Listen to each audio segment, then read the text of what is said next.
My name is Dr. Rohan Shah. I am consultant neurosurgeon in Deccan Hardikar Hospital, Pune. I just wanted to discuss a very common entity which we see in day-to-day practice is cervical spondylosis. It is usually a neglected entity where patients usually present late with morbidity and high mortality. Normally what happens is this disease occurs in old age, above 60 years of age. Both males and females are equally affected. The early symptoms of this problem is neck pain, occasional radiating to either of the upper limbs, and then numbness of one or two fingers, and then mild imbalance while walking. Usually these symptoms are attributed to the old age, and they tend to neglect it, saying that it is part and parcel of aging process. Once the disease advances, the patient starts experience difficulty, numbness of all both hands and legs. They find it difficult to break chapati. They find it difficulty in holding spoon or difficulty in lifting coin. As the disease progresses, they find it difficulty to shave or lift their hand above their head. Even during bathing, they find it difficulty in pouring water over the head or combing hair.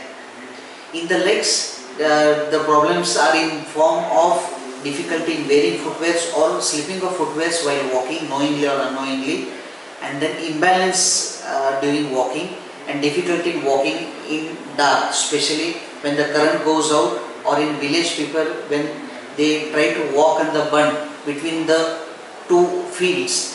When they are supposed to walk in straight line, they tend to have imbalance and fall. They have this history of repeated fall.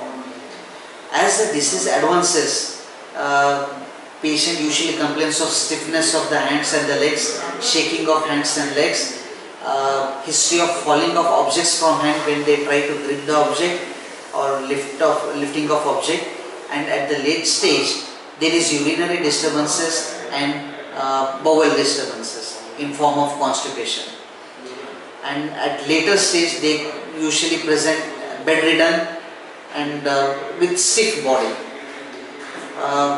Early diagnosis and identification of symptoms is very important, because as you go aggressively in treatment of these early signs and symptoms, the prognosis is always better.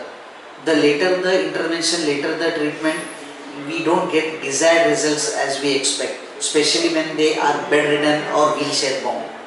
Visit your local neurosurgeon with even minimal symptoms. Take appropriate treatment to have better quality of life.